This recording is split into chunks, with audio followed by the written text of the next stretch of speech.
어머님, 칠순 축하드려요. 제가 특별히 비싸고 좋은 걸로 골랐어요. 의기양양한 며느리가 내민 선물 상자 안에는 손톱만한 양갱 하나가 전부였습니다. 하지만 그 선물은 40년 전 한 여자의 인생을 송두리째 망가뜨린 잔인한 조롱이 담겨 있었습니다. 그리고 며칠 뒤 고급 호텔에서 열린 사돈의 화려한 칠순 잔치. 시어머니는 바로 그 양갱을 들고 연회장 한가운데로 걸어 들어갔습니다. 사부인, 진짜 축하 선물은 이걸로 받으셔야지요. 단 하나의 양갱으로 시작된 40년 묵은 악연과 지독한 복수의 서막. 오늘도 사연 지금 시작합니다. 박서윤의 깊은 한숨이 명품 가구로 가득 찬 친정집 거실에 끊이질 않았습니다. 그때 주방에서 나온 어머니 윤명자가 쟁반에 받친 찻잔을 들고 우아한 걸음으로 다가왔습니다. 세상 무너질 일 있니? 왜 이렇게 얼굴을 찌푸리고 있어? 우리 귀한 딸 얼굴이 지금 말이 아니네. 윤명자가 찻잔을 대리석 테이블 위에 내려놓으며 물었습니다. 그녀의 목소리는 비단결처럼 고왔지만 어딘지 모르게 서늘한 가시가 느껴졌습니다. 아, 엄마. 정말 머리가 터져버릴 것 같아. 박서윤이 소파 등받이에 머리를 기대며 신경질적으로 투덜거렸습니다. 이번 주말이 시어머니 칠순이잖아. 도대체 뭘 해드려야 될지 감도 안 와. 백화점 가서 고르는 것도 귀찮고 말이야. 호들갑 떨기는 돈으로 드리면 가장 편하잖니? 윤명자가 맞은편 소파에 다리를 꼬고 앉으며 무심하게 대꾸했습니다. 그건 너무 성의 없어 보이잖아. 나중에 태연 씨가 알면 신경 안 썼다고 뭐라 할 게 뻔해. 박서윤이 찻잔을 들어 한 모금 마시며 입을 삐죽였습니다. 아, 진짜 귀찮아 죽겠어. 평생 시장에서 장사만 하신 분이라 뭘 좋아하시는지 알 수가 있어야지 원. 바로 그 순간 윤명자의 입가에 독사처럼 얇고 비릿한 미소가 번졌습니다. 그녀는 잠시 창밖을 바라보는 척하며 교묘하게 표정을 감추었습니다. 내 시어머니 옛날부터 양갱 좋아했어. 양갱이나 하나 사다 드려. 옛날부터? 옛날이 언젠데? 우리 시어머니 양갱 드시는 거 난 한 번도 못 봤는데? 박서윤이 의심스럽다는 듯이 고개를 갸웃하며 되물었습니다. 좋아해, 그 양반. 엄마 말 믿고 한번 사드려봐. 윤명자가 단호하게 말했습니다. 무슨 양갱을 좋아하신다고 그래. 엄마 뭐 잘못 알고 있는 것 같은데? 박서윤이 여전히 미심쩍은 얼굴로 반박하자 윤명자의 목소리가 귓속말처럼 나직하게 깔렸습니다. 백화점 옥련당에서 파는 거, 그 아주 비싸고 귀한 양갱 말이야. 좋아한다니까? 옥련당? 거기 엄청 비싸잖아. 손톱만 한 거 하나에 몇만 원씩 하는 거 아니야? 박서윤의 눈이 동그래졌습니다. 비싸고 귀하다는 말에 귀가 솔깃해진 것이었습니다. 한 세트 정성스럽게 포장해서 사다 드려. 한 세트? 그 조그만 걸로 괜찮을까? 너무 적지 않아? 칠순 노인이 그걸 자리에서 다 먹겠니? 아니면 누구랑 나눠 먹겠니? 윤명자가 찻잔을 우아하게 들어 올리며 말을 이었습니다. 포장도 기가 막히게 해주니 선물로는 아주 제격이지. 나이 들면 단계 땡겨. 너네 시어머니한테 딱 어울리는 선물 아니겠어? 정말 그럴까? 엄마가 추천하는 거니까 믿어도 되겠지? 단순한 박서윤은 금세 안도의 한숨을 내쉬며 활짝 웃었습니다. 복잡한 고민이 단번에 해결된 것 같아 후련해 보였습니다. 그럼 시어머니한테 아주 특별한 선물이 될 거야. 윤명자는 차를 마시는 척하며 딸의 시선이 닿지 않는 곳에서 차갑게 웃었습니다. 며칠 후 오정숙의 조촐한 칠순 잔칫날이었습니다. 오래된 아파트 거실은 새벽부터 분주하게 움직인 오정숙의 정성으로 가득했습니다. 손수 부친 전과 간 무친 나물, 밤새 푹 고아낸 갈비찜이 낡은 교자상 위에 빼곡히 차려져 있었습니다. 그때 현관문이 열리고 요란한 목소리와 함께 박서윤이 등장했습니다. 그녀의 손에는 누가 봐도 값비싸 보이는 백화점 쇼핑백이 들려 있었죠. 어머님, 칠순 축하드려요. 제가 왔어요. 아이고, 서윤아. 어서 오너라. 부엌에서 음식 손질을 하던 정숙이 황급히 달려 나와 앞치마에 손을 닦으며 며느리를 맞았습니다. 모료 어머님. 당연히 와야죠. 서윤이 쇼핑백을 테이블 위에 탁 소리가 나게 올려두며 말했습니다. 이거요, 어머님 선물. 제가 특별히 준비했어요. 선물은 무슨, 내 얼굴 본 것만으로도 좋은데. 정숙이 손사래를 치며 쇼핑백을 조심스럽게 받아들었습니다. 에이, 아니에요. 어머님이 뭘 좋아하실까 얼마나 고민했다고요. 백화점 가서 비싸고 좋은 걸로 골랐어요.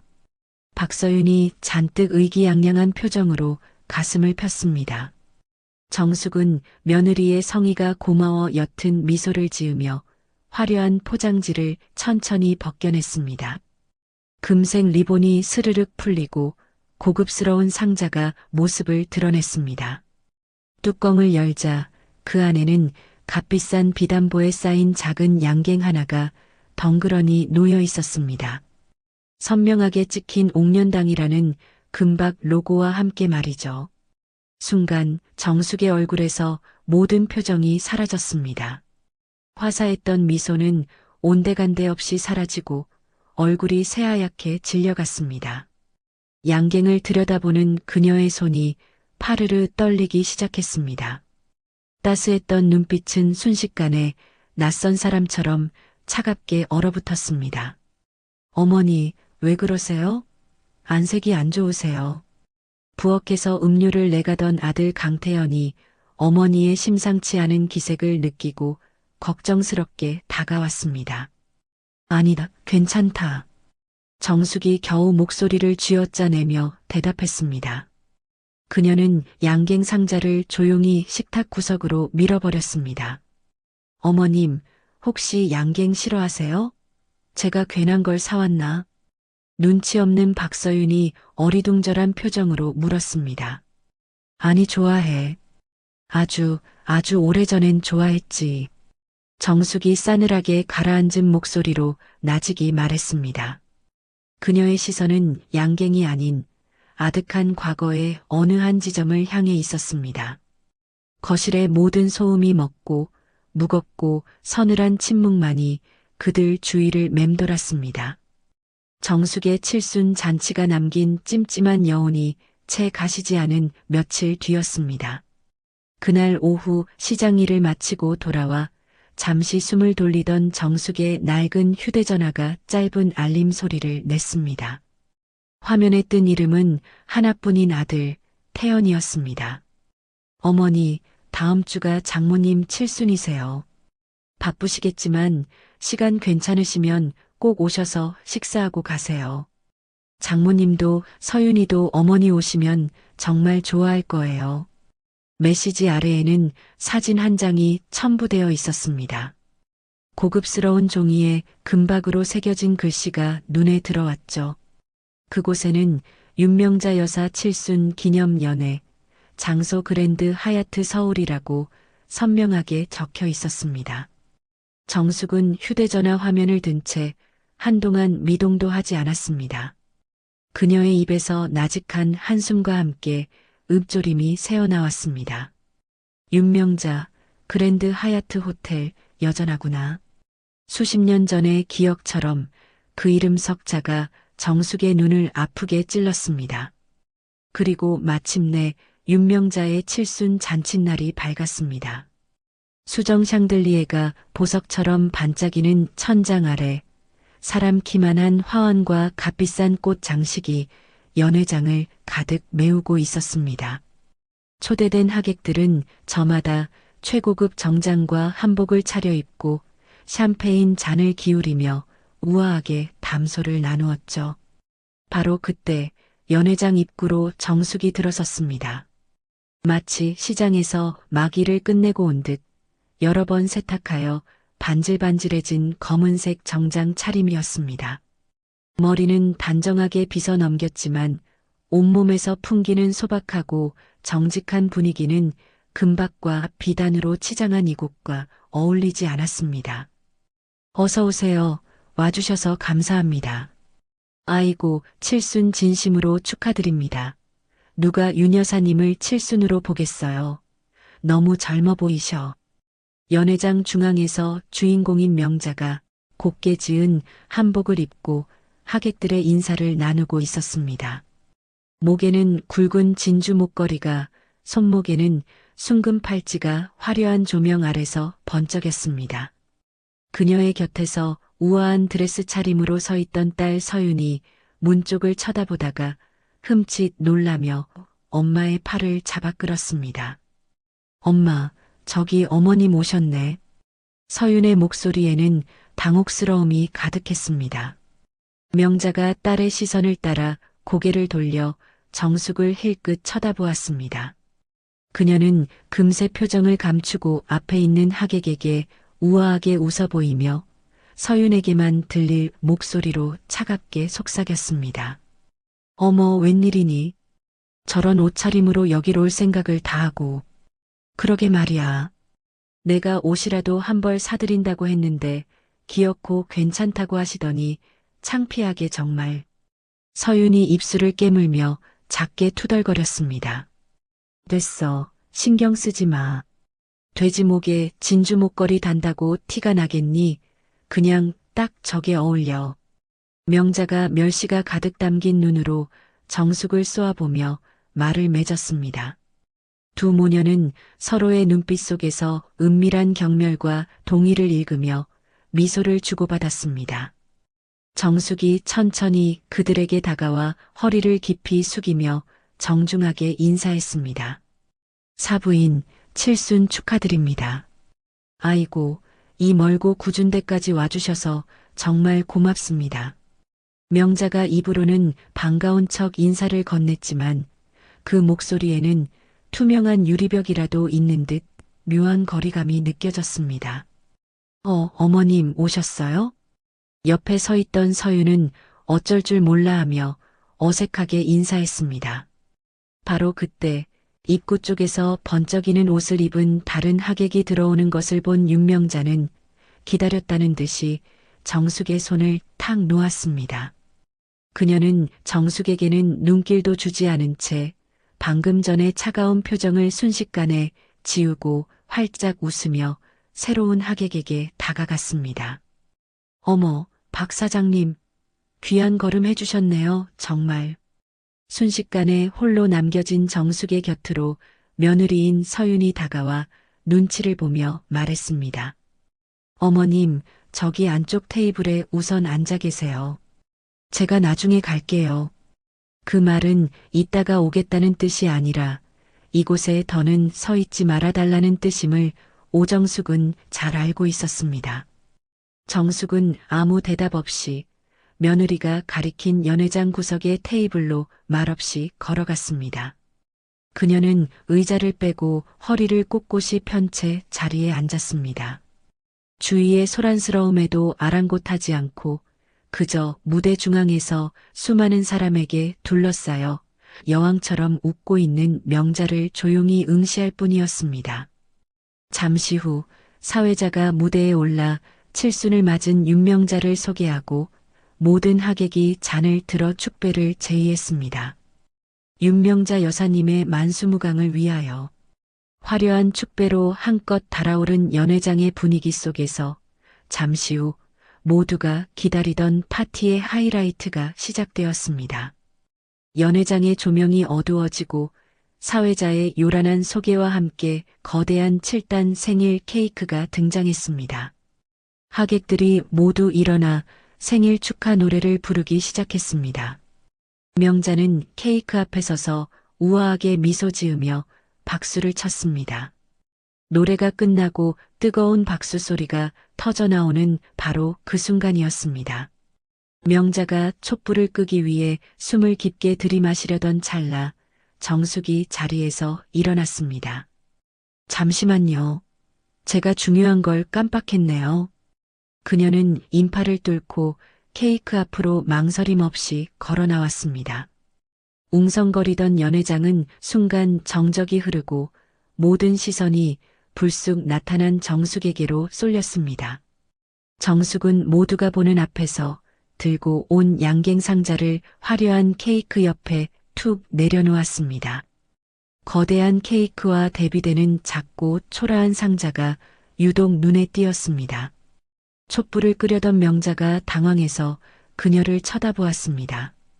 정숙은 오히려 희미하게 미소까지 지으며 나직하지만 힘 있는 목소리로 말했습니다. 진짜 축하 선물은 이걸로 받으셔야지요. 사부인의 지난 세월을 가장 잘 기억하는 물건 아니겠습니까?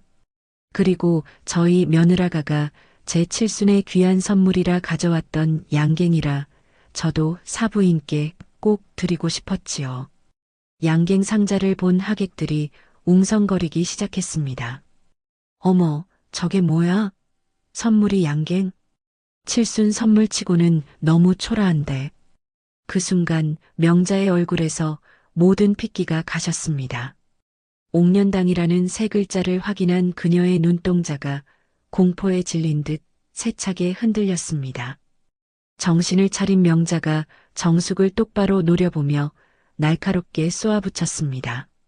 너 아직도 그런 걸 마음에 담아두고 있었니? 징글징글하네 진짜 천박하네. 그녀의 목소리에는 순식간에 뱀 같은 도끼가 서렸습니다. 천박한 게 누구인지. 세월이 지나도 똑같네요, 사부인. 세월도 세월이고 고친 곳도 많으셔서 제가 못 살아봤었는데 서윤이가 준 양갱으로 기억이 났지 뭐예요. 오정숙이 조금도 물러서지 않고 차분하게 대답했습니다. 그들의 대화를 듣고 있던 서윤의 얼굴이 하얗게 굳어갔습니다. 잠깐만요, 두 분 혹시 원래 아는 사이였어요? 연회장의 하객들이 이제는 대놓고 웅성거리기 시작했습니다. 화려했던 축하의 자리는 순식간에 추악한 대립의 현장으로 변해버렸습니다. 명자가 양갱 상자를 부서져라 꽉 쥐며 떨리는 목소리로 말했습니다. 옛날 일은 다 지난 일 아니었니? 오정숙은 대답 대신 알 수 없는 표정으로 윤명자를 그저 바라볼 뿐이었습니다. 그 침묵이 연회장을 가득 채우며 폭풍전야의 긴장감을 만들어냈습니다. 시간은 잔혹했던 칠순 잔치로부터 3년 전으로 거슬러 올라갔습니다. 아들 태연은 30대 후반에 늦은 나이에 결혼을 했어요. 둘의 결혼식이 끝나고 일주일이 지난 햇살이 따사로운 어느 오후였습니다. 명자는 딸 서윤의 신혼집에 처음으로 방문했습니다.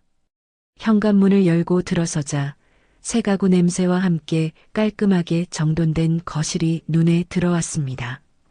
우와, 집 정말 예쁘게 잘 꾸며놨네. 우리 딸 시집 잘 갔구나. 명자가 고급스러운 소파를 손으로 쓸어보며 진심으로 감탄했습니다.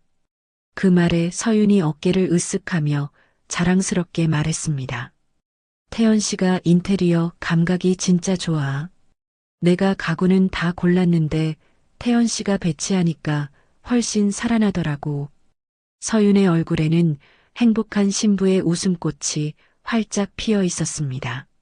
명자는 거실을 한 바퀴 빙 돌며 사위의 안목을 뜯어보듯 이곳저곳을 꼼꼼히 살폈습니다.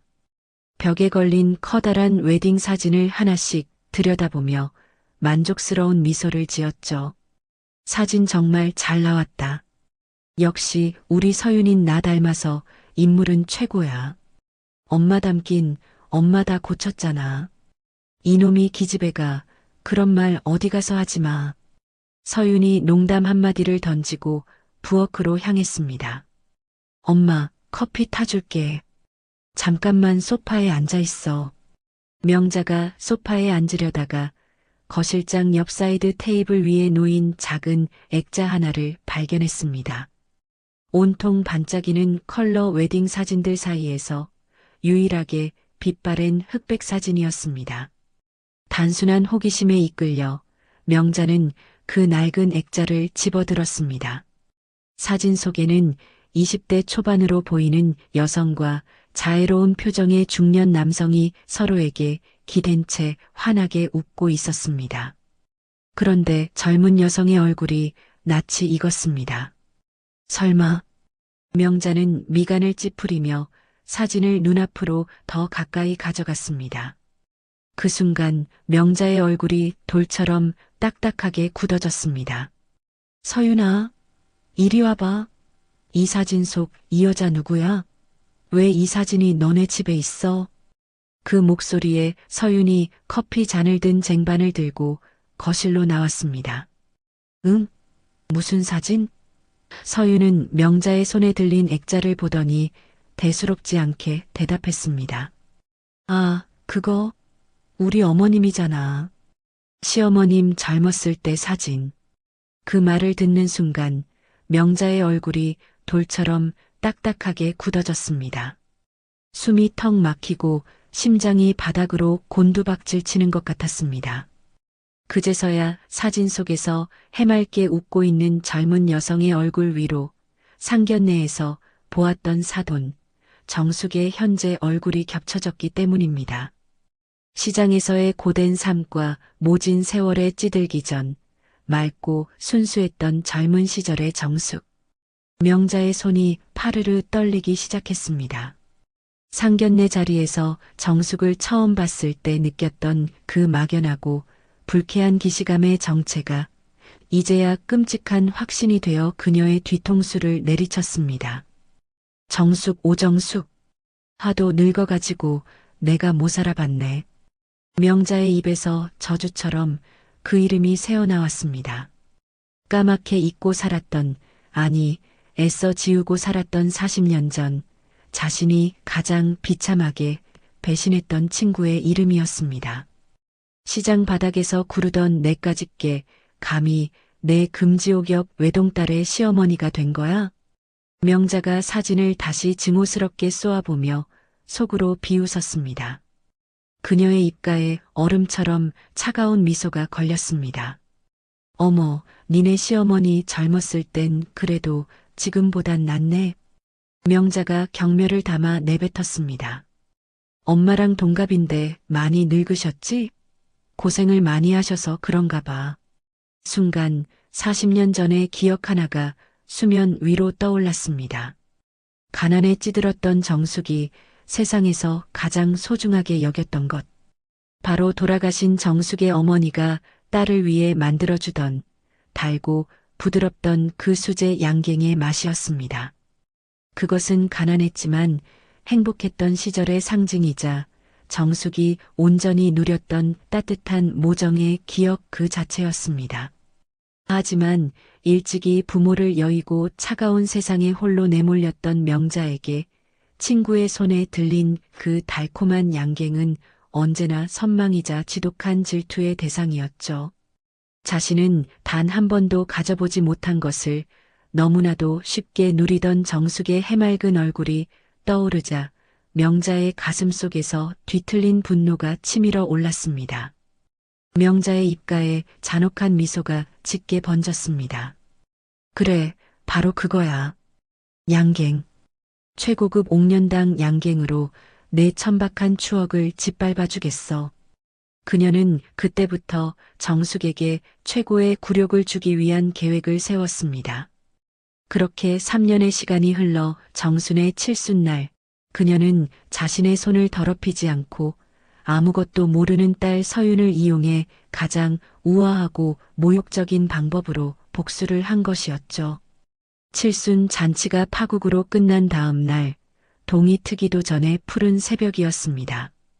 온 세상이 아직 깊은 잠에 빠져 있는 시간, 정숙은 홀로 시장으로 향했습니다.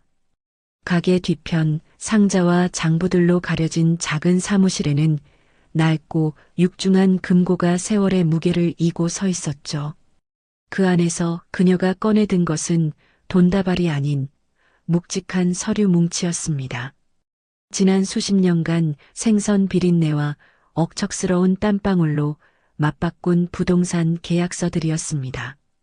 겉보기엔 평범한 시장 상인이었지만 그녀는 이 시장의 골목골목을 쥐고 있는 진짜 주인이었습니다.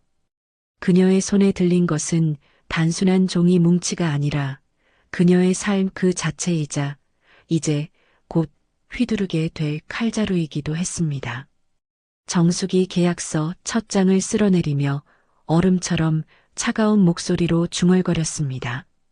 그래, 이제부터가 진짜 시작이야. 그녀는 곧바로 휴대전화를 꺼내 단축번호 1번을 길게 눌렀습니다. 시장의 모든 정보가 모이는 곳이자 그녀의 오랜 동료인 황 사장이었습니다. 황 사장 나야. 오정숙. 정수가. 웬일이야, 이 새벽부터?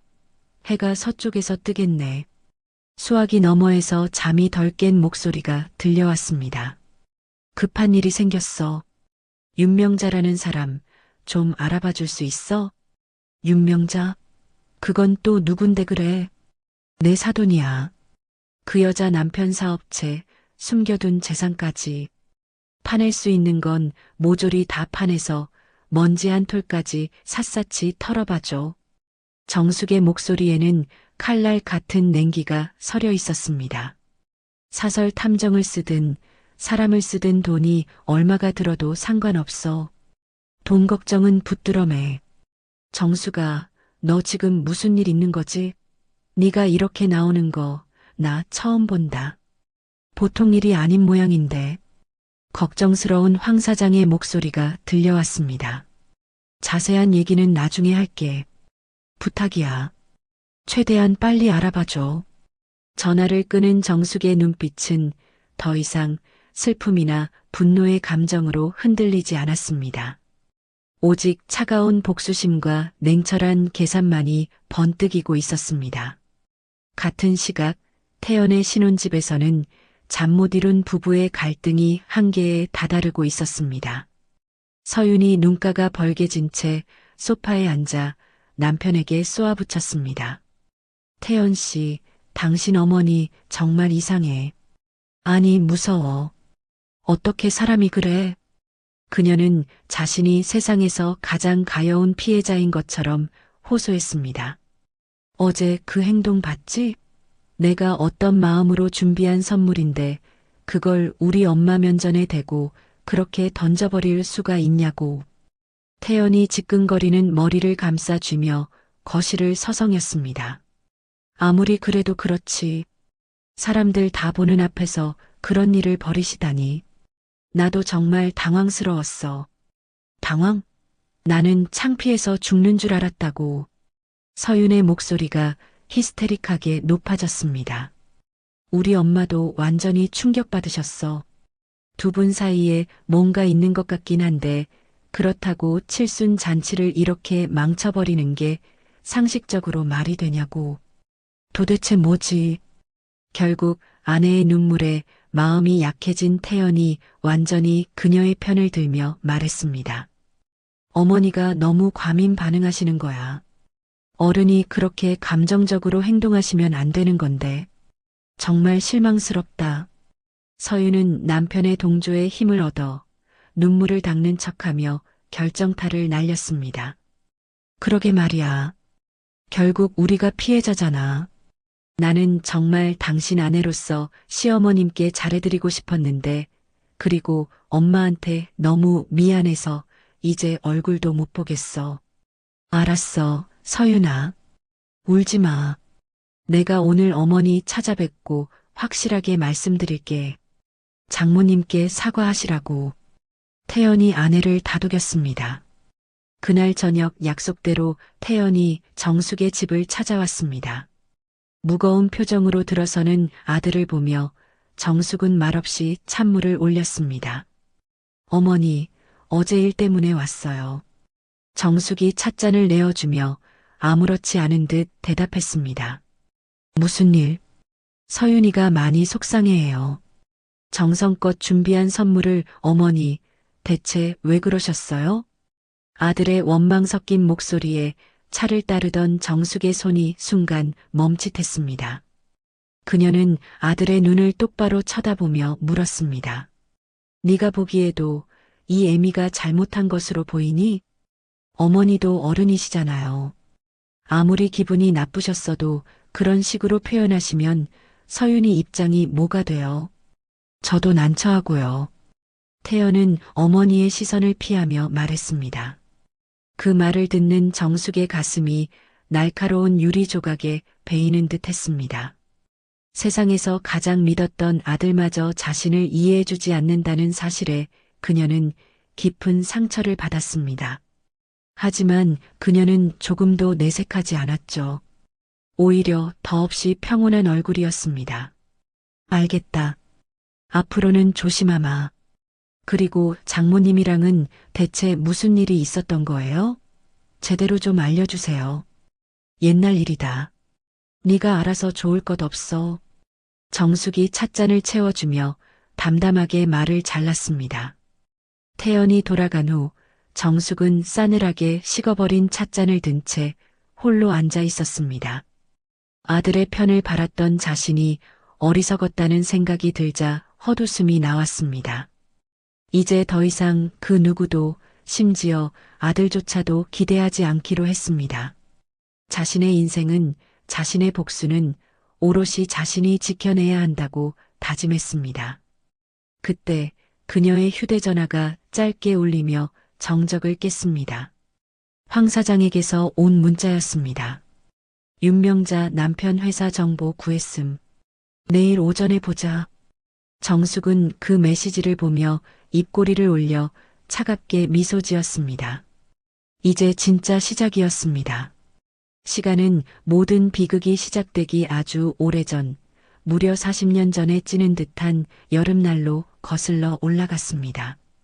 한 의류공장의 넓은 작업장 안, 수십 대의 재봉틀이 일렬로 늘어선 가운데 젊은 날의 정숙과 명자가 나란히 앉아 있었습니다.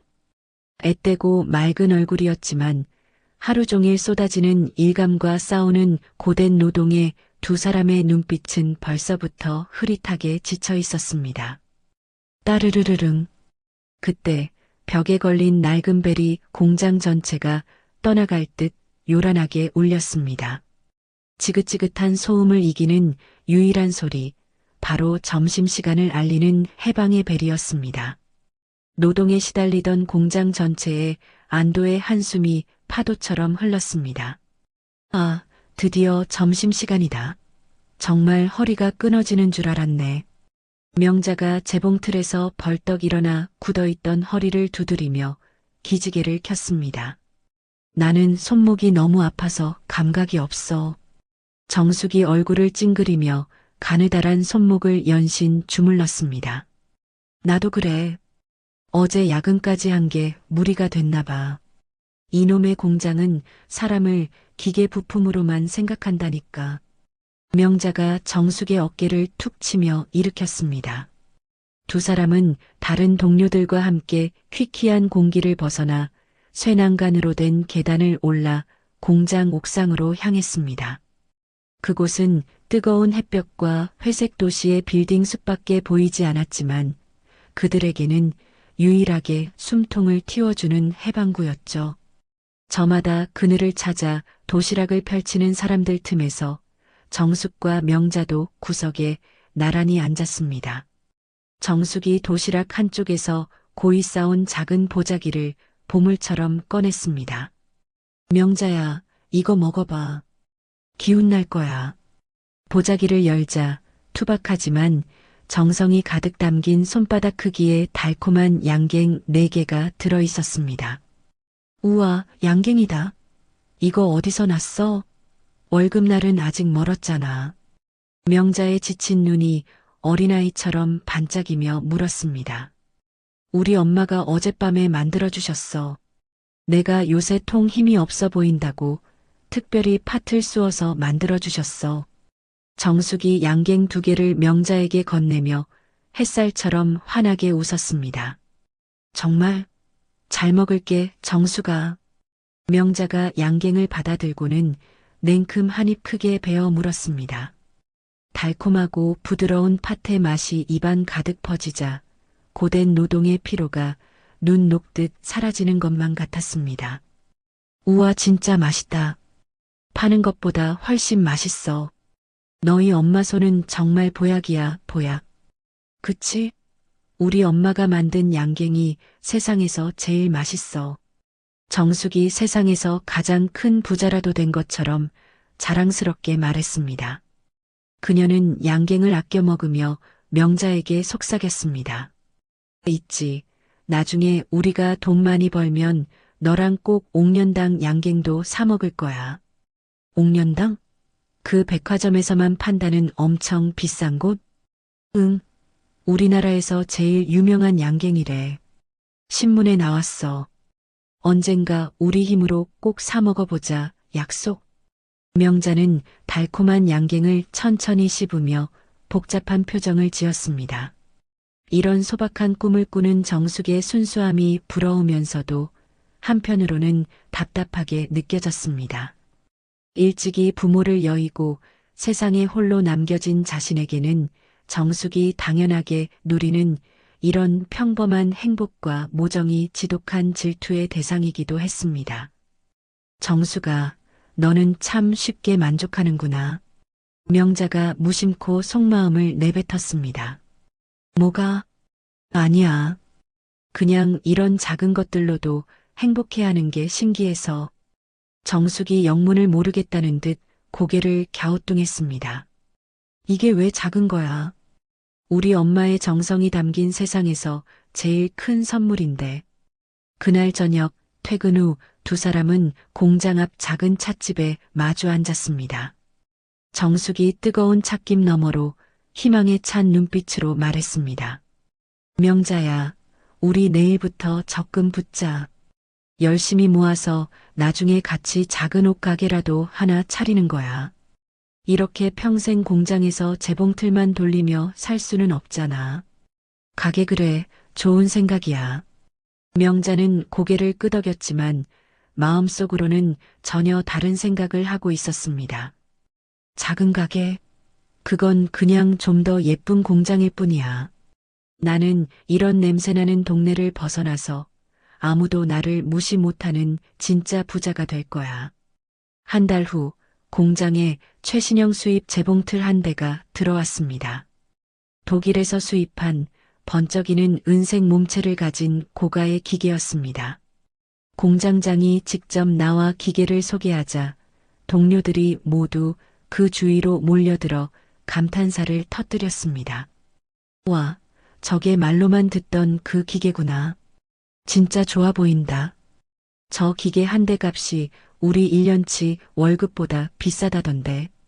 명자는 그 기계를 바라보며 넋을 잃었습니다. 마치 주문에라도 걸린 사람처럼 그녀는 은빛으로 빛나는 몸체에서 눈을 뗄 수가 없었죠. 화려하고 정교한 기계를 보니 낡고 기름때 낀 자신의 재봉틀과 초라한 현실이 더욱 비참하게 느껴졌습니다. 그녀는 옆에 선 정숙에게 퉁명스럽게 말했습니다. 정숙아, 우리 언제까지 이렇게 살아야 할까? 갑자기 무슨 소리야? 우리 나름대로 열심히 살고 있잖아. 열심히 살아서 뭐가 달라졌는데? 여전히 벗어나지 못하는 가난과 여전히 초라한 우리 꼴, 그리고 여전히 여기서 재봉틀이나 돌리고 있잖아. 정숙이 명자의 날카로운 말투에 놀라 그녀를 바라봤습니다. 명자야, 너 요새 왜 그래? 예전 같지가 않아. 무슨 일 있어? 예전이 뭐가 좋았다고. 가난하고 힘든 건 그때나 지금이나 마찬가지였어. 명자의 목소리에는 세상을 향한 불만이 가득했습니다. 하지만 정숙은 그런 친구의 마음속에 독버섯처럼 자라나는 질투와 욕망을 제대로 알아차리지 못했습니다. 그저 친구가 요즘 많이 힘든가 보다 하고 안쓰럽게 생각할 뿐이었습니다. 다음 날에도 그녀는 변함없이 어머니가 싸주신 달콤한 수제 양갱을 가져와 명자의 손에 쥐어주며 순수하고 변치 않는 우정을 보여주었습니다. 그 우정에 이미 균열이 가기 시작했다는 사실을 까맣게 모른 채 말입니다. 한 달의 시간이 흐른 어느 월요일, 평소 같았으면 재봉틀 소음으로 시끄러웠어야 할 공장 전체가 무거운 정적에 잠겨 있었습니다. 새벽부터 관리사무소 직원들이 부산하게 오가며 무언가 심상치 않은 분위기를 풍겼습니다. 불안한 수군거림이 번져나가던 그때 작업장 전체에 설치된 확성기에서 날카로운 소음과 함께 공장장의 엄한 목소리가 울려 퍼졌습니다. 전원 모든 작업을 즉시 중단하고 작업장 중앙으로 집합하도록 하세요. 반복합니다. 전원 집합. 정숙과 명자를 비롯한 모든 직원들이 어리둥절한 표정으로 재봉틀에서 일어나 작업장 중앙으로 모여들었습니다. 공장장이 잔뜩 굳은 얼굴로 직원들 앞에 섰습니다. 그가 입을 열자 공장의 공기는 더욱 차갑게 얼어붙었습니다. 주말 동안 독일제 수입 재봉틀의 핵심 부품이 사라졌습니다. 직원들 사이에서 경악에 찬 웅성거림이 파도처럼 일었습니다. 누군가가 고의로 훔쳐간 것으로 보입니다. 그 부품은 매우 비싸고 암시장에서 높은 값에 팔릴 수 있는 물건입니다. 그 말을 듣는 순간 명자의 얼굴이 종이장처럼 새하얗게 변했습니다. 옆에 있던 정숙은 눈앞의 상황에 너무 놀라 친구의 미세한 변화를 전혀 알아차리지 못했습니다. 범인을 찾아내지 못하면 여러분 모두에게 그 책임을 묻겠습니다. 공장장의 목소리가 분노로 더욱 엄해졌습니다. 이번 달 여러분의 급여에서 손해액을 똑같이 나누어 차감하든지 아니면 이 공장 전체가 문을 닫게 될 수도 있습니다. 전원 해고란 말입니다. 직원들 사이에서 절망적인 탄식 소리가 여기저기서 터져나왔습니다. 한 사람의 범죄 때문에 모두의 생계가 위협받게 된 것이죠. 사실 그 범인은 겁에 질린 얼굴로 숨어 떨고 있는 명자였습니다. 지난주 금요일 밤 모두가 퇴근하고 홀로 남아 야근하던 그녀는 그날 CCTV 고장 소식을 경비원에게 들었습니다. 그 순간 화려한 도시의 불빛, 잡지에 나오는 멋진 옷과 가방, 그리고 지긋지긋한 가난에서 벗어나고 싶은 욕망이 그녀의 이성을 마비시켰습니다. 어둠 속에서 홀로 빛나던 독일제 재봉틀은 마치 너도 부자가 될 수 있다고 속삭이는 악마의 유혹처럼 느껴졌습니다. 그녀는 미리 준비해온 공구로 정교한 부품을 뜯어냈고 미리 알아본 암시장 업자에게 그것을 팔아넘겼습니다. 그녀의 손에 들어온 돈은 땀 흘려 일해야 겨우 받을 수 있는 월급의 수십 배가 되는 거액이었습니다. 내일 오전까지 자수하지 않으면 공장 전 직원을 절도 공모 혐의로 경찰에 신고하겠습니다. 공장장의 마지막 엄포에 명자는 온몸이 사시나무처럼 떨렸습니다. 점심시간 정숙과 함께 옥상에 올라왔지만 밥알이 모래알처럼 느껴져 도저히 목구멍으로 넘어가지 않았습니다. 명자야, 너 괜찮아? 아침부터 얼굴이 너무 하얘. 어디 아픈 거야? 정숙이 진심으로 걱정하며 물었습니다. 아니야, 그냥 너무 무서워서 그래. 우리 다 어떻게 되는 걸까? 누가 그런 몹쓸 짓을 했을까? 자기 하나 살자고 우리 모두를 이렇게 힘들게 하다니.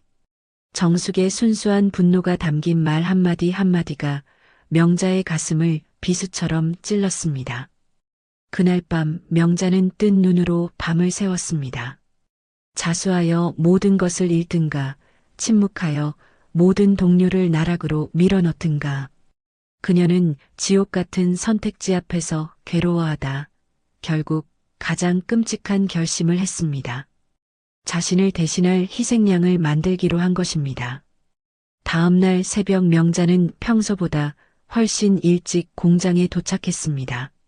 아무도 없는 탈의실에서 그녀는 망설임 없이 정숙의 사물함을 열었습니다. 그리고 부품을 판 돈의 일부와 증거로 남겨두었던 부품의 포장지 조각을 정숙의 옷 안쪽 깊숙한 곳에 숨겨두었습니다. 정숙아, 미안해, 정말 미안해. 하지만 나는 너처럼 이렇게 살 수 없어. 나는 꼭 여기서 벗어날 거야. 명자가 떨리는 손으로 사물함을 닫으며 악마에게 영혼을 팔 듯 중얼거렸습니다. 오전 10시 약속대로 공장 보안팀이 모든 직원의 사물함을 수색하기 시작했습니다. 마침내 정숙의 사물함 차례가 되었을 때 명자는 일부러 그녀의 바로 옆에 서서 불안한 척 연기했습니다. 보안 요원이 정숙의 옷가지를 뒤지던 그때였습니다. 이게 뭐지? 보안 요원이 사물함 안쪽에서 비닐에 싼 돈뭉치와 정체불명의 포장지를 발견했습니다. 공장장이 그것을 낚아채 확인하더니 눈을 번뜩였습니다. 이건 사라진 부품의 포장지가 맞습니다. 그 순간 모든 시선이 정숙에게로 쏠렸습니다. 정숙은 너무나 당황한 나머지 입이 얼어붙어 말도 나오지 않았습니다. 이게 왜 여기에 저는 정말로 아무것도 몰라요. 변명하지 마. 증거가 다 나왔는데 어딜 발뺌이야. 공장장이 호통을 쳤습니다. 바로 그때 명자가 정숙 앞으로 달려가 그녀의 손을 덥석 잡았습니다. 아니에요. 정숙이는 그럴 애가 아니에요. 정숙아, 말해봐. 네가 그런 짓을 할 리가 없잖아. 명자의 눈에서 뜨거운 눈물이 쉴 새 없이 흘러내렸습니다. 하지만 그 눈물은 친구에 대한 걱정이 아닌 자신의 죄책감과 들킬지 모른다는 두려움에서 나온 역겨운 가짜 눈물이었습니다. 명자야, 나 정말 아니야. 제발 나 좀 믿어줘, 응? 정숙이 절망적인 목소리로 애원했습니다. 나는 널 믿어, 정숙아. 당연히 믿지. 하지만 이 증거는 어떻게? 명자가 고개를 떨구며 비극의 주인공처럼 흐느꼈습니다. 그 교활한 연기에 주변 동료들이 수군거리기 시작했습니다. 세상에, 진짜 정숙이가 범인이었어? 착한 줄만 알았는데 겉보기와는 완전 다르네. 어쩐지 말이 없더라니. 도둑이 제발 저린 거였어. 정숙은 가장 친한 친구마저 자신을 온전히 믿어주지 못하는 듯한 태도에 절망했습니다. 하지만 저렇게 눈물을 흘려주는 친구를 보며 적어도 명자 한 사람만은 자신의 편이라고 어리석게 믿었습니다. 결국 정숙은 모든 누명을 뒤집어 쓴 채 공장 사람들의 경멸 어린 시선을 받으며 사무실로 끌려갔습니다. 그 뒤에서 명자는 아무도 보지 않는 틈을 타 안도의 한숨을 내쉬며 눈물을 닦았습니다. 그날 오후 2시 자결하는 태양 아래 공장 정문 앞에 모든 직원들이 죄인이라도 심판하듯 모여섰습니다. 공장장이 단단히 팔을 붙잡은 정숙을 사람들 앞으로 거칠게 끌고 나왔습니다. 모두들 잘 보시오. 도둑은 우리 공장에 발붙일 곳이 없다는 것을 똑똑히 보여줄 것입니다. 공장장이 큰 소리로 외쳤습니다. 아닙니다. 사장님, 정말 제가 한 게 아니에요. 정숙은 그 자리에 무릎을 꿇고 애타게 애원했습니다. 하지만 그 누구도 그녀의 말을 들으려 하지 않았습니다. 오히려 싸늘한 비난만이 화살처럼 날아와 꽂혔죠. 증거가 다 나왔는데 무슨 헛소리야. 쯧쯧, 염치도 없이 아직도 발뺌을 하네. 어제까지 함께 웃고 떠들던 동료들의 차가운 시선과 날선 비난이 정숙에게 무섭게 쏟아졌습니다. 두려움과 배신감에 정숙의 온몸이 떨렸습니다. 명자는 사람들 뒤편에 숨어 슬픔으로 일그러진 표정을 한 채 정숙을 바라보고 있었습니다. 하지만 그녀는 결코 앞으로 나서서 친구를 감싸주지 않았습니다.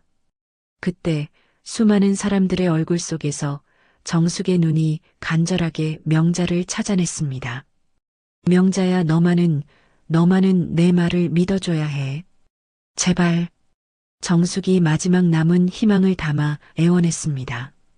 그 간절한 눈빛을 마주한 명자는 죄책감에 고개를 돌려 친구의 시선을 피했습니다. 그 침묵이 정숙에게는 가장 잔인한 유죄 판결이었습니다. 다시는 이 근처에 얼씬거리지도 마. 썩 꺼져. 공장장이 정숙의 낡은 가방을 땅바닥에 내동댕이 치며 소리쳤습니다. 가방이 터지면서 얼마 되지 않는 옷가지와 짐들이 먼지 구덩이 위로 처참하게 흩어졌습니다. 정숙은 흩어진 짐들을 울면서 주워 담았습니다. 서러운 울음소리가 공장 앞을 가득 메웠지만 그 누구도 손을 내밀어주지 않았습니다. 정숙이 초점 없는 눈으로 공장 정문을 나서는 바로 그 순간 명자는 조용히 몸을 돌려 공장장 사무실로 향했습니다. 사장님, 저 때문에 범인을 잡을 수 있었던 거죠? 명자가 문을 닫으며 조심스럽게 물었습니다. 그렇고 말고. 잔이가 평소에 정숙이를 유심히 관찰하고 수상한 점을 제보해주지 않았으면 큰일 날 뻔했어. 공장장이 책상 서랍에서 두툼한 흰 봉투를 꺼냈습니다. 여기 약속한 포상금이야. 명자가 두 손으로 공손히 그 두툼한 봉투를 받아들었습니다. 손끝으로 느껴지는 묵직함. 그 안에는 자신의 석 달치 월급에 해당하는 거액이 들어 있었습니다. 아닙니다. 정말 힘든 결정이었습니다. 명자가 죄책감에 시달리는 사람처럼 고개를 숙이며 거짓을 말했습니다. 같은 시각 정숙은 쫓겨난 공장에서 멀어지며 정처 없이 거리를 헤매고 있었습니다. 이제 무엇을 해서 먹고 살아야 할지 막막하기만 했습니다. 그녀는 길가의 낡은 벤치에 주저앉아 텅 빈 눈으로 오가는 사람들을 바라보았습니다. 이제 어떻게 살아야 하지? 엄마한테는 창피해서 못 가겠어. 정숙이 터져나오는 울음을 삼키며 중얼거렸습니다. 한편 명자는 포상금을 가방 깊숙이 넣은 뒤 곧바로 시내 번화가로 향했습니다. 그녀는 가장 화려하고 거대한 백화점 앞에서 발걸음을 멈췄습니다. 유리창 너머로 보이는 눈부신 상품들. 그녀가 그토록 갈망하던 세계였습니다. 그리고 백화점 1층 식품관, 가장 좋은 자리에 위치한 가게의 간판이 그녀의 눈에 들어왔습니다. 옥년당. 정숙이 언젠가 돈을 많이 벌면 꼭 같이 가자고 약속했던 바로 그 최고급 양과자점이었습니다. 명자는 한치의 망설임도 없이 매장 안으로 들어갔습니다. 화려한 진열장 안에 보석처럼 전시된 양갱들이 그녀를 유혹했습니다. 여기서 가장 비싼 양갱 세트로 주세요. 명자가 떨리지 않는 목소리로 자신 있게 말했습니다. 네, 손님. 프리미엄 금박 세트는 10만 원입니다. 한 달 월급과 맞먹는 가격이었지만 명자는 전혀 주저하지 않았습니다. 그녀는 포상금에서 돈을 꺼내 값을 치렀습니다. 고급스러운 포장 상자를 받아든 그녀는 공장이 멀리 내려다 보이는 작은 언덕으로 올라갔습니다. 아니나 다를까 멀리 공장 앞 벤치에 정숙의 작은 뒷모습이 보였습니다. 여전히 그 자리에 앉아 막막한 현실 앞에서 어깨를 떨고 있는 친구의 모습이었습니다. 명자가 양갱 상자를 열었습니다. 정교하고 아름다운 모양의 양갱들이 금박 장식과 함께 빛나고 있었습니다. 하나를 집어 입에 넣자 이제껏 맛보지 못했던 진하고 부드러운 단맛이 혀끝에 감돌았습니다. 이 맛이구나. 명자가 황홀경에 빠진 듯 혼자 중얼거렸습니다. 이것은 정숙이 그토록 동경했던 꿈에서나 맛볼 수 있었던 바로 그 맛이었습니다. 하지만 이 달콤함은 단순한 과자의 맛이 아니었습니다. 지긋지긋한 가난에서 벗어날 수 있다는 희망의 맛이었고 친구를 배신하고 얻어낸 비정한 성공의 첫 번째 전리품이었습니다. 명자는 정숙의 작은 뒷모습을 안주 삼아 양갱을 하나씩 천천히 음미하며 먹어내려갔습니다. 아주 희미했던 죄책감은 달콤함 뒤에 밀려오는 묘한 우월감에 완전히 녹아 사라졌습니다. 미안해, 정수가. 정말이야. 하지만 나는 더 이상 너처럼은 살 수 없어. 그녀가 마지막 양갱 조각을 입에 넣으며 차갑게 속삭였습니다. 이 순간부터 옥년당 양갱은 명자에게는 성공과 신분 상승의 달콤한 징표가 되었습니다. 공장에서 쫓겨나 차가운 길바닥에 내팽개쳐진 정숙에게 남은 유일한 희망은 단 하나, 어머니의 품뿐이었습니다. 그녀는 억울함과 서러움을 안고 집으로, 어머니에게로 달려갔습니다. 하지만 그녀를 맞이한 것은 따뜻한 위로가 아닌 집 앞에 세워진 구급차와 절망적인 사이렌 소리였습니다.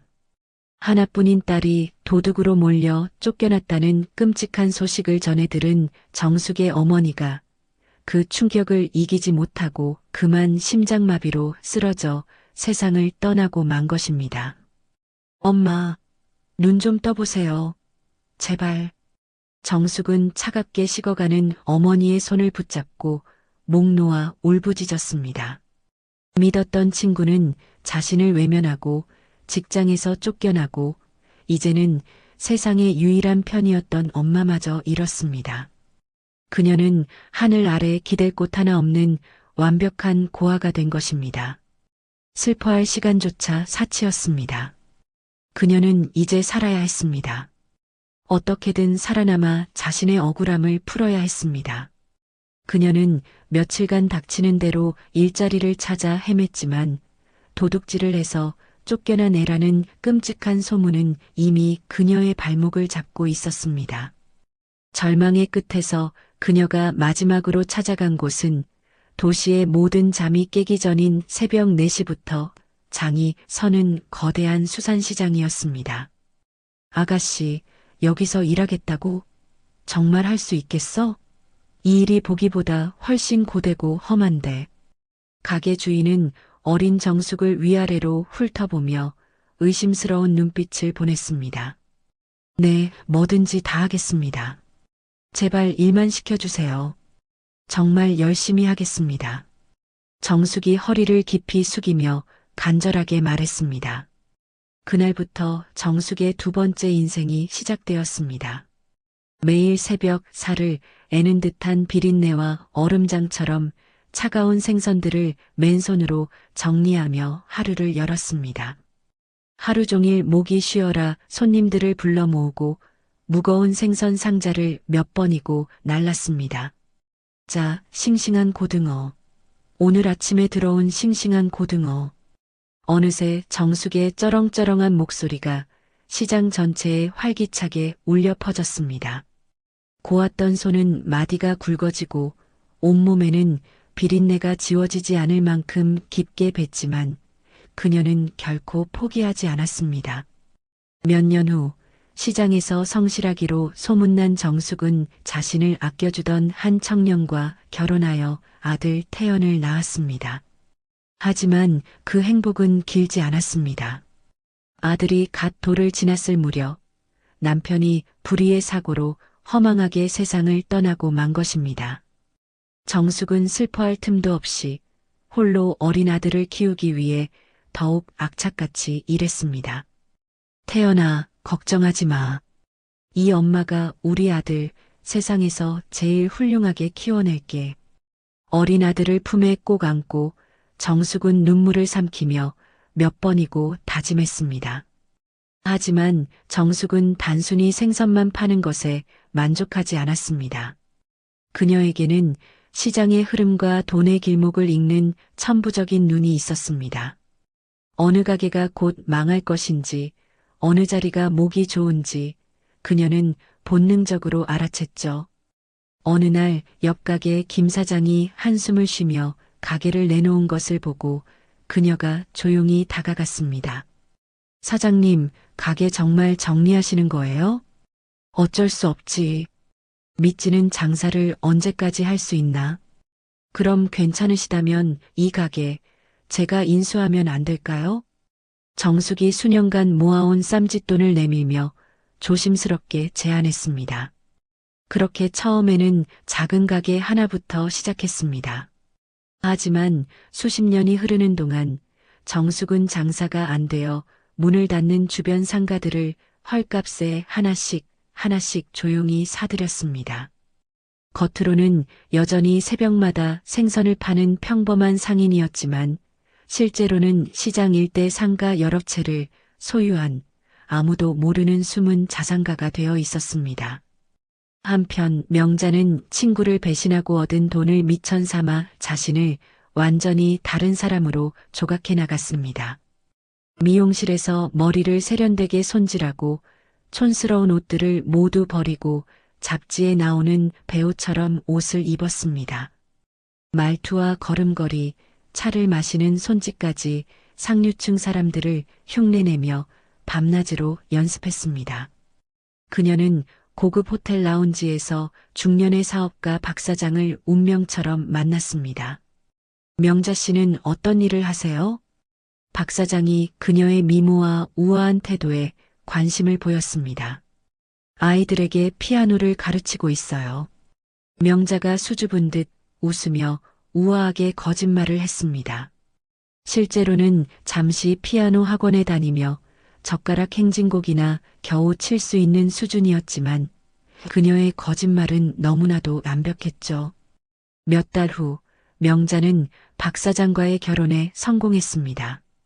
지긋지긋했던 공장 시절의 과거는 완벽하게 세탁하고 교양 있는 사업가의 아내로 새로운 인생을 시작했습니다. 딸 서윤이 태어난 후 명자는 자신이 겪었던 가난과 서름을 딸에게는 절대 물려주지 않겠다고 맹세했습니다. 우리 서윤이는 엄마처럼 살면 안 돼. 세상에서 가장 귀하고 예쁜 공주님으로 살아야 해. 명자가 어린 딸의 머리를 쓰다듬으며 속삭였습니다. 서윤은 어릴 때부터 피아노, 발레, 영어 등 명자 자신이 동경했던 모든 것을 배우며 자랐습니다. 세월이 흘러 두 사람은 결코 만날 수 없을 것 같은 완전히 다른 세상에서 살아가고 있었습니다. 정숙은 여전히 새벽 시장에 나가지만 이제는 수십 개의 상가를 관리하는 막후의 건물주였습니다. 명자는 강남의 고급 아파트에서 사교 모임에 참석하며 우아한 사모님으로 살고 있었습니다. 그런데 운명의 장난이었을까요? 어느 날 정숙의 아들 태영과 명자의 딸 서윤이 대학 동아리에서 만나 불같은 사랑에 빠졌습니다. 엄마, 나 사귀는 사람 있어. 정말 좋은 사람이야. 서윤이 명자에게 태연을 소개했습니다.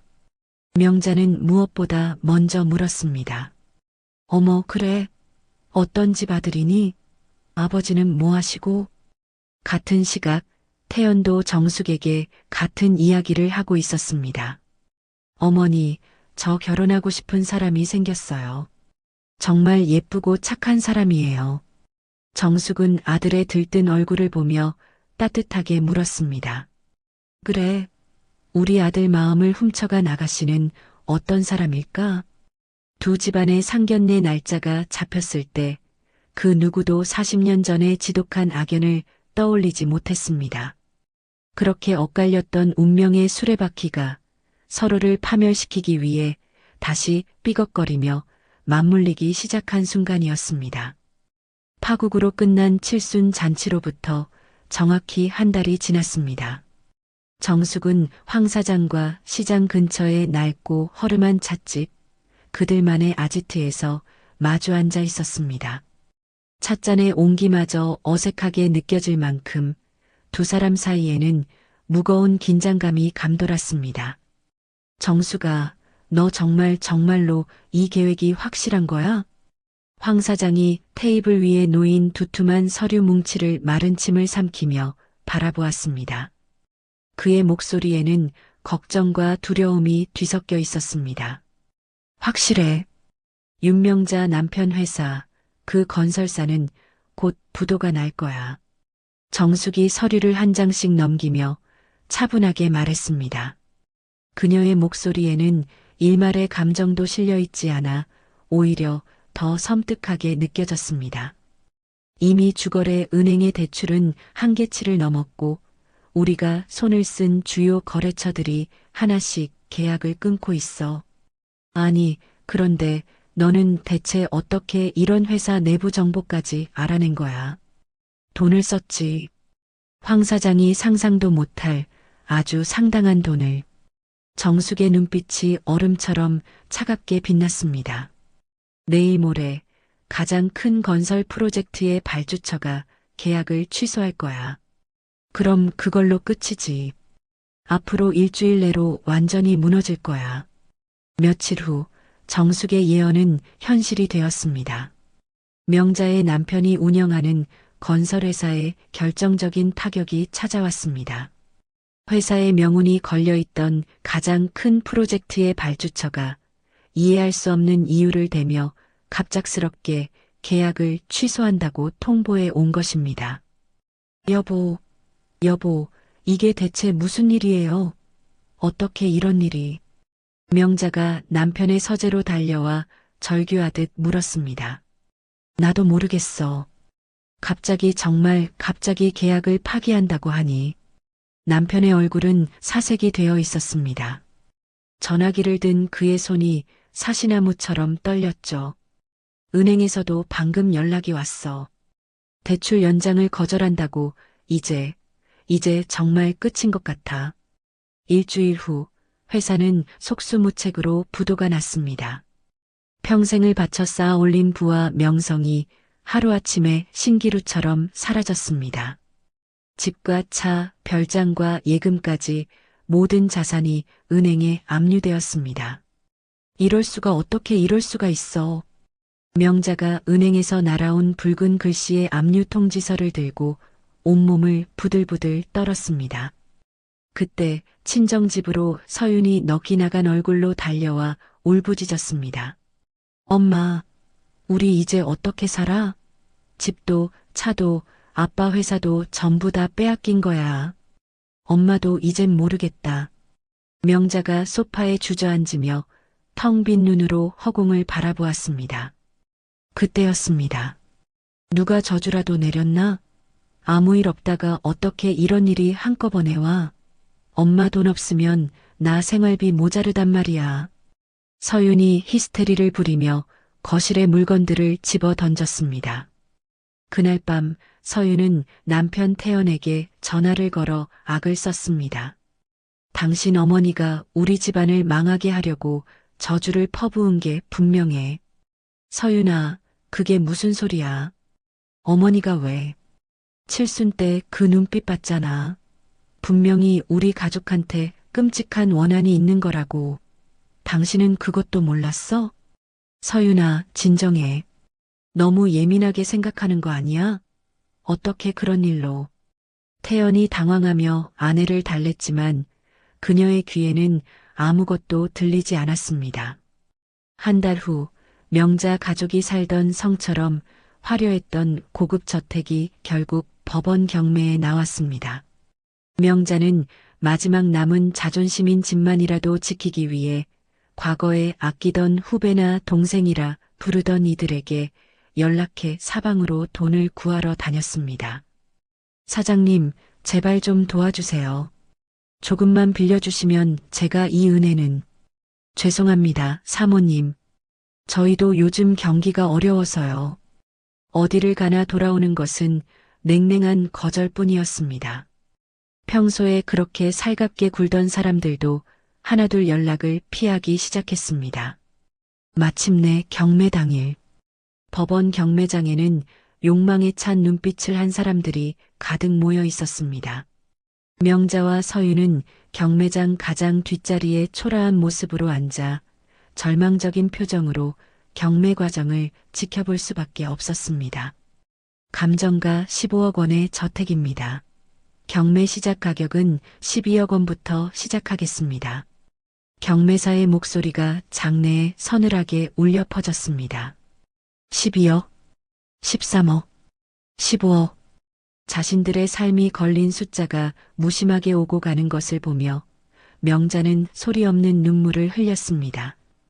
바로 그때 법정 한쪽 구석에서 검은색 정장을 단정하게 차려입은 정숙이 그 모든 과정을 차분한 표정으로 지켜보고 있었습니다. 18억? 18억 나오셨습니다. 더 없으십니까?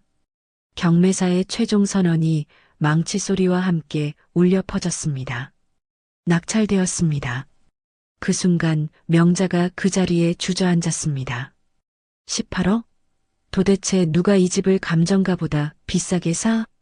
정숙이 자리에서 조용히 일어나며 입가에 얼음 같은 미소를 지었습니다. 40년을 기다린 피 맺힌 복수의 첫 번째 막이 그렇게 완벽하게 내려온 순간이었습니다. 지옥 같았던 경매가 끝난 후 일주일이라는 시간이 흘렀습니다.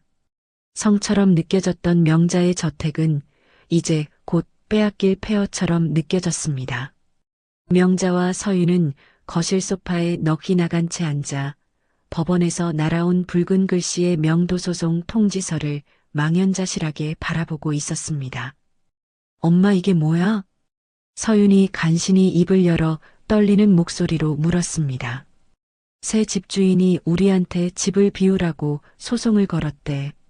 명자가 통지서를 테이블 위로 내려놓으며 깊은 한숨을 쉬었습니다. 앞으로 한 달 안에 이 집에서 나가지 않으면 법원에서 사람들을 보내 강제로 집행한다고 나와 있어. 한 달? 그 짧은 시간에 어디로 가라는 거야? 서윤아, 너네 집이라도. 안 돼요. 집 좁아 터졌는데. 서윤이 절망적으로 소리쳤습니다. 그렇게 피를 말리는 한 달이 속절없이 흘렀습니다. 마침내 법원에서 예고한 강제 집행의 날이 밝았습니다. 아침부터 저택 앞은 법원 집행관들과 이삿짐 센터 직원들, 그리고 구경꾼들로 북적였습니다. 대문에는 빨간색 경고장이 붙어 을씨년스러운 분위기를 더했습니다. 지금부터 법원의 결정에 따라 강제 집행을 시작하겠습니다. 집행관이 서류를 든 채 공식적으로 선언했습니다.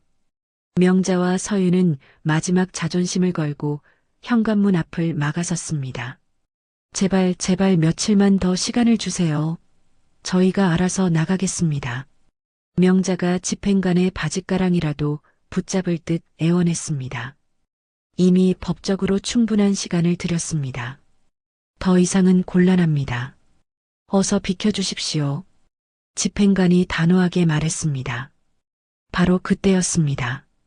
웅성거리는 사람들 뒤로 저택의 정문이 스르륵 열리고 검은색 세단 한 대가 미끄러지듯 들어왔습니다.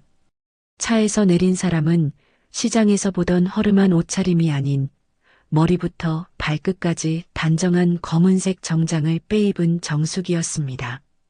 머리는 깔끔하게 손질되어 있었고 손에는 품격 있는 가죽 가방이 들려 있었습니다. 그녀의 모습은 더 이상 시장의 생선 장수가 아닌 기품 있는 사업가의 모습이었죠. 오정숙? 명자가 도저히 믿을 수 없다는 표정으로 귀신이라도 본 듯 중얼거렸습니다. 정숙은 두 모녀 앞으로 다가와 들고 있던 가방에서 경매 낙찰 확인서와 등기부등본을 꺼내 그들의 눈앞에 내밀었습니다. 그렇게 놀랄 것 없어.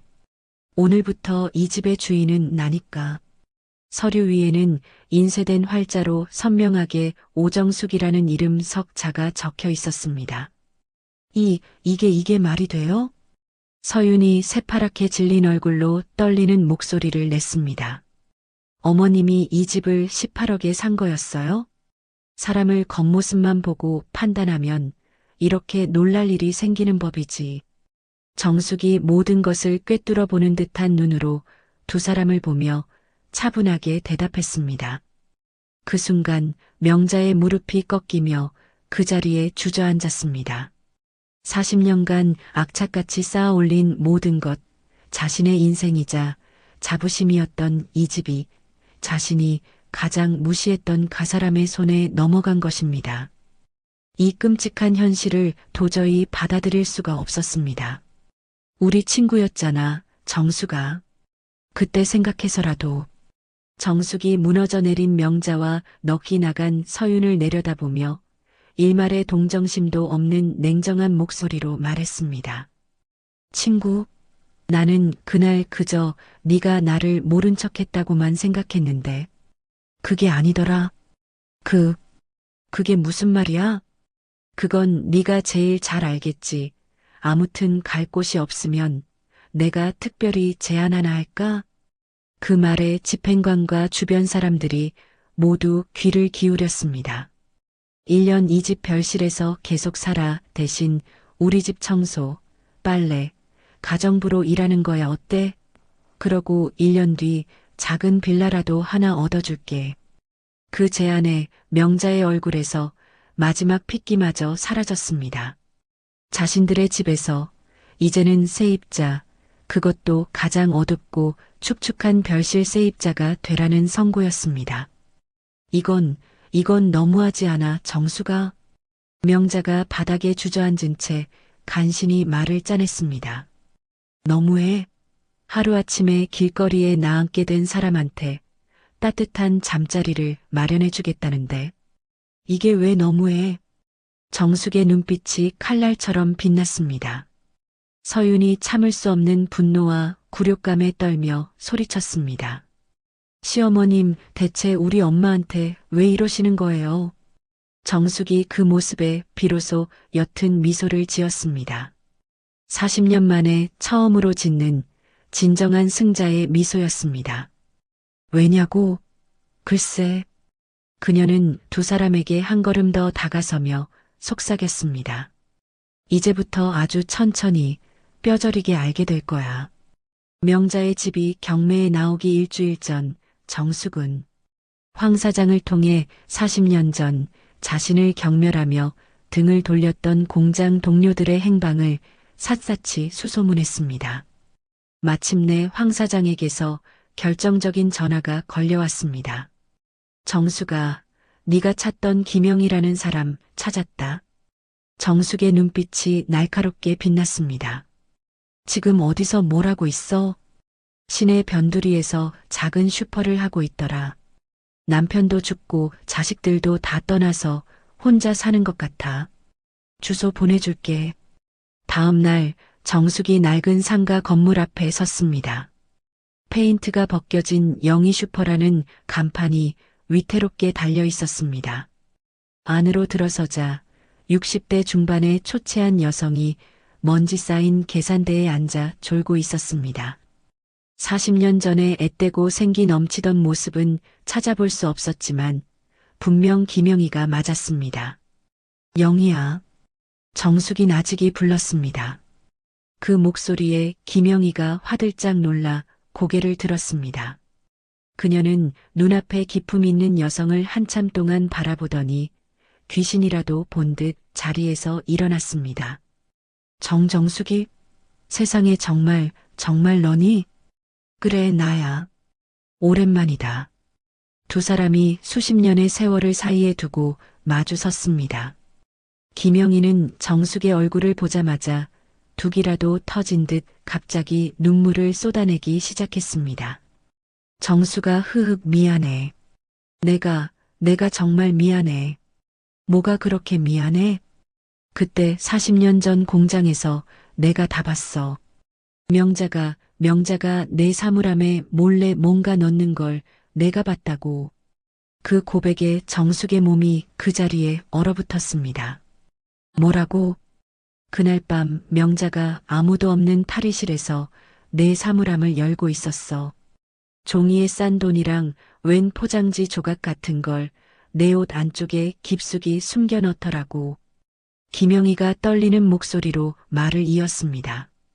다음 날 내 사물함에서 그게 나왔을 때 나는 알았어.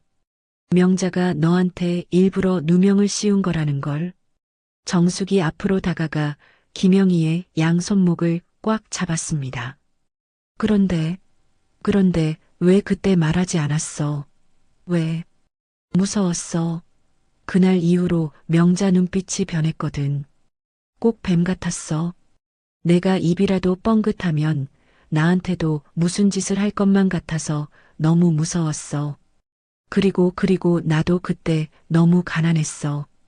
김영희가 고개를 떨구며 흐느꼈습니다. 명자가 나한테 돈을 줬어. 입 다물고 있으라고. 아픈 내 동생 병원비라도 보태 쓰라고. 내 가족들 생각해서라도 모른 척하라고. 그 순간 정숙이 주머니에서 휴대전화를 꺼내 녹음 버튼을 눌렀습니다. 영희야, 방금 한 말. 처음부터 다시 똑똑히 말해봐. 정수가 제발 부탁이야. 나는 지난 40년 동안 도둑년이라는 이름으로 살았어. 그 한마디에 김영희는 눈물을 닦으며 40년간 묵혀두었던 모든 진실을 털어놓기 시작했습니다. 명자가 부품을 훔친 사실부터 정숙의 사물함에 증거를 심고 자신에게 입막음용 돈을 건넨 모든 과정을 생생하게 증언했습니다. 그렇게 정숙은 40년 전 진실을 알게 되었고 명자의 집이 경매로 나온 사실에 그 집을 낙찰받았던 거였죠. 명자가 갈 곳이 없어 별실로 들어간 그날 밤 정숙이 아들 태연을 원래 명자의 집이었던 그곳으로 불렀습니다. 어머니가 여기 왜 계세요? 무슨 일로 부르셨어요? 태연이 피곤한 기색으로 앉으며 물었습니다. 내 아내와 장모가 어떤 사람들인지 너는 똑똑히 알아야 한다. 정숙이 작은 녹음기를 테이블 위에 올려놓았습니다. 이게 뭐예요? 들어봐. 내 귀로 직접 듣고 판단해. 정숙이 재생 버튼을 눌렀습니다. 녹음기에서 김영희의 떨리는 목소리가 흘러나오기 시작했습니다. 그날 밤 11시쯤이었어요.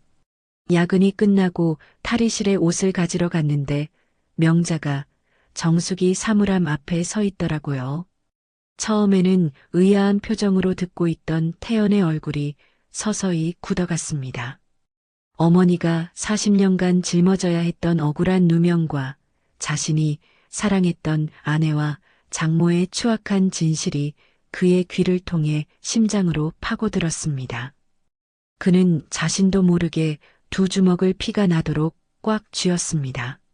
차오르는 배신감과 주체할 수 없는 분노로 그의 눈빛이 차갑게 가라앉고 있었습니다. 이게 전부 진짜예요, 어머니? 태연의 목소리가 물기에 젖어 처참하게 갈라져 나왔습니다. 정숙이 말없이 고개를 끄덕이며 이 집을 경매로 낙찰받은 이야기, 별실에 장모와 서윤이가 있다는 이야기를 모두 해주었습니다. 별실로 가서 너네 장모한테 내 귀로 직접 듣고 네가 직접 판단하거라. 태연은 비틀거리는 걸음으로 일어나 별로 향했습니다. 한 걸음 한 걸음 내디딜 때마다 어머니의 40년의 시간이 그의 어깨를 무겁게 짓누르는 것 같았습니다. 별실의 작은 방 명자와 서윤은 아무것도 모른 채 낡은 텔레비전을 보고 있었습니다. 장모님, 서윤아. 지옥의 밑바닥에서 올라온 듯한 태연의 목소리에 두 사람이 고개를 돌렸습니다. 어머, 태연 씨. 무슨 일이야? 왜 그렇게 얼굴이 하얘? 서윤이 아무렇지 않게 웃으며 남편에게 다가갔습니다. 태연은 그런 아내의 얼굴을 마치 처음 보는 사람처럼 낯설게 바라보았습니다. 그는 손에 들고 있던 녹음기를 테이블 위에 탁 하고 내려놓았습니다. 이것부터 들어봐.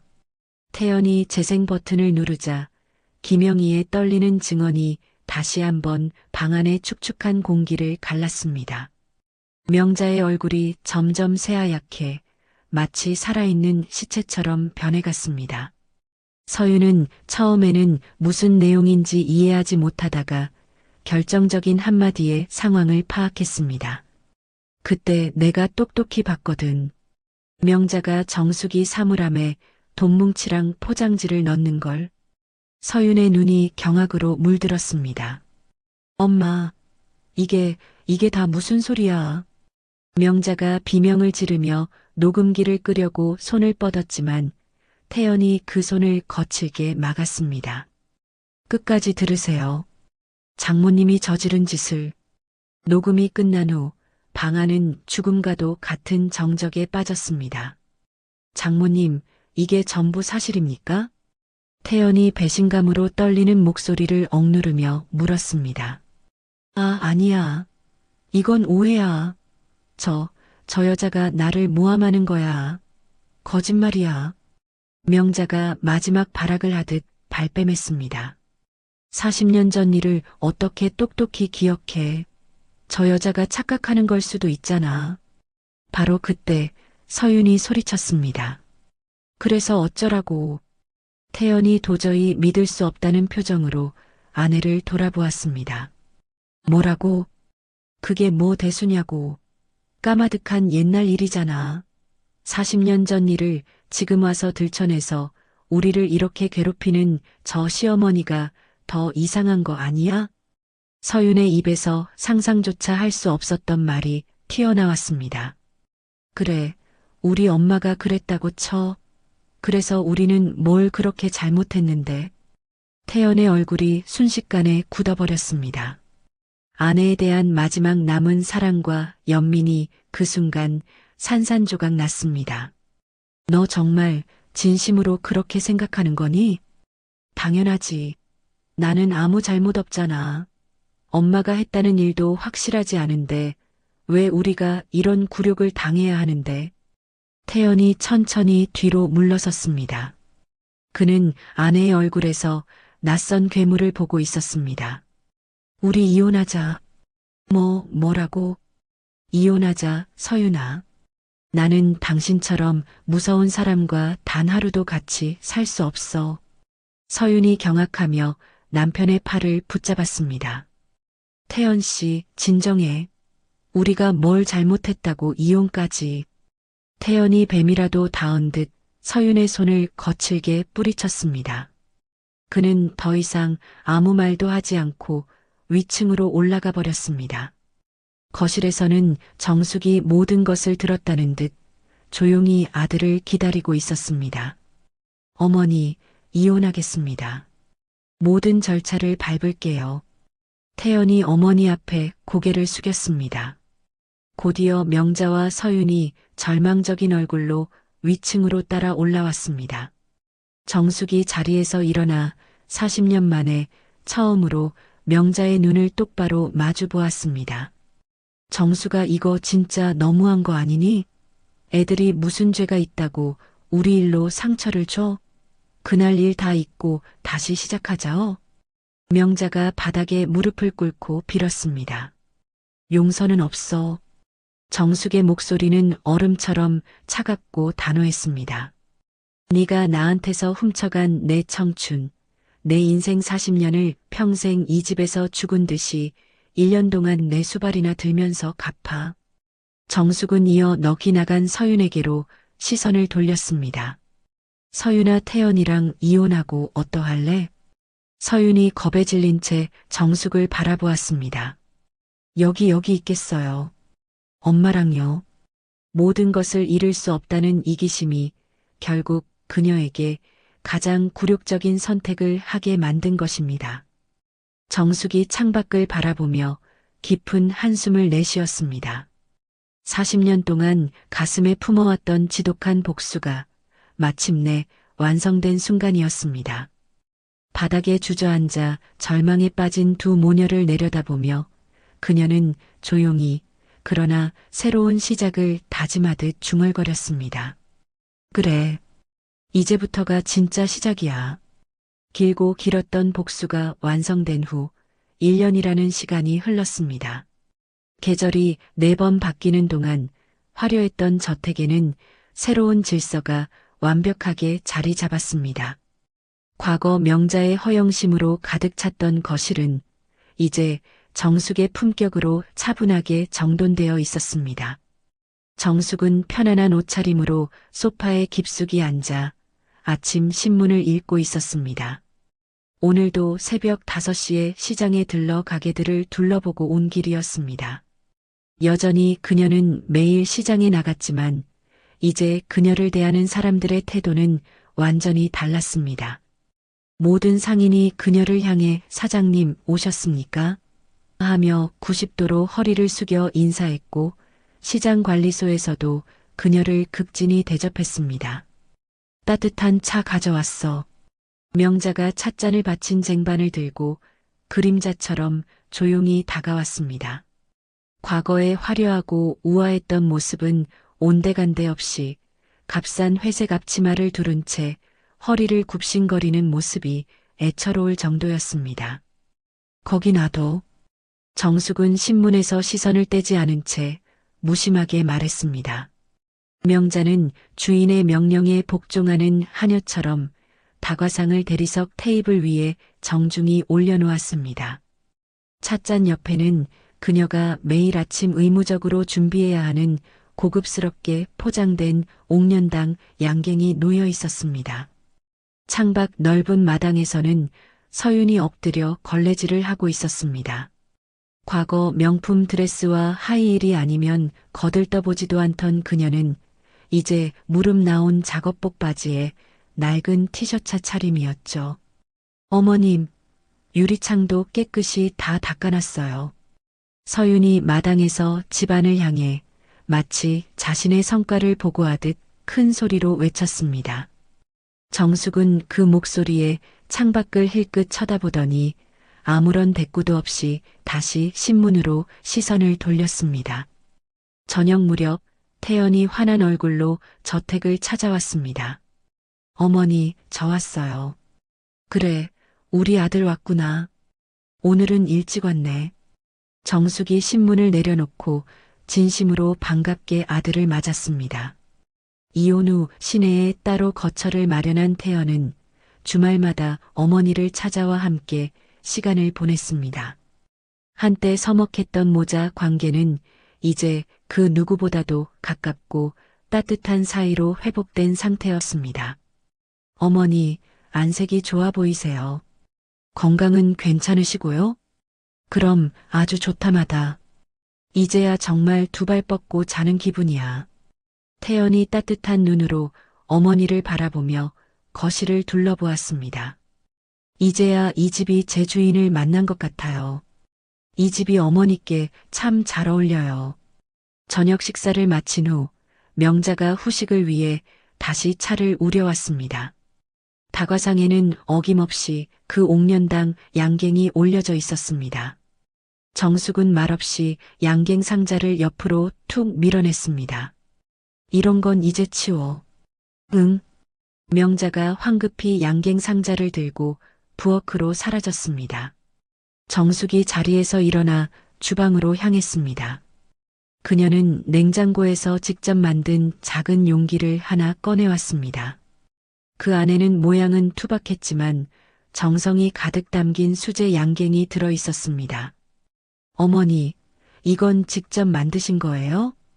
태연이 신기하다는 듯이 물었습니다. 응. 내 외할머니, 그러니까 내 어머니의 솜씨 그대로 만든 거란다. 그것은 40년 전 가난했지만 행복했던 시절 그녀의 어머니가 새벽마다 일어나 딸을 위해 만들어주시던 바로 그 양갱이었습니다. 비싼 재료 하나 없었지만 그 안에는 세상 그 무엇과도 바꿀 수 없는 진짜 사랑이 담겨 있었습니다. 정숙이 양갱 하나를 집어 천천히 입에 넣었습니다. 달콤하면서도 소박한 그리움이 담긴 맛이 혀끝에 부드럽게 퍼졌습니다. 창밖 어둠 속에서는 명자와 서윤이 지친 몸을 이끌고 마당의 화초에 물을 주고 있었습니다. 정숙은 더 이상 그들에게 아무런 관심도 없었습니다. 증오도 연민도 남아있지 않았습니다. 어머니 1년 됐는데 어떻게 하실 거예요? 약속대로 빌라 얻어주려고 한다. 이제 내보낼 거야. 그러니 너도 편하게 오렴. 그동안 미안했고 고생했다. 아들, 이 양갱 너도 맛 좀 보렴. 이 맛이 어떻니? 태연이 어머니가 건넨 양갱을 받아 한 입 베어 물었습니다. 정말 맛있어요. 외할머니께서 이런 걸 만들어 주셨군요. 그럼 세상에서 제일 맛있는 양갱이었지.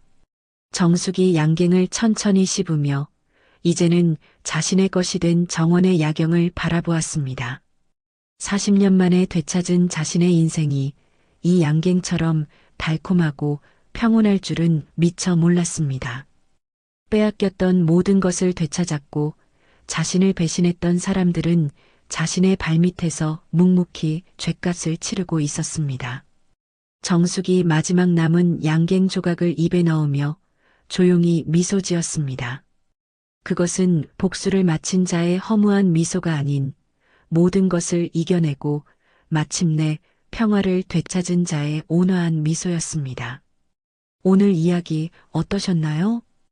혹시 끝까지 함께 해주신 분이 계시다면 잘 들었다고 댓글 하나만 남겨주세요. 여러분에게도 따뜻하고 빛나는 날들이 찾아올 거예요. 구독과 좋아요는 다음 이야기를 이어가는 큰 힘이 됩니다. 지금까지 오늘도 사연이었습니다. 더 깊고 따뜻한 이야기로 다시 찾아뵐게요. 편안한 하루 보내세요. 감사합니다.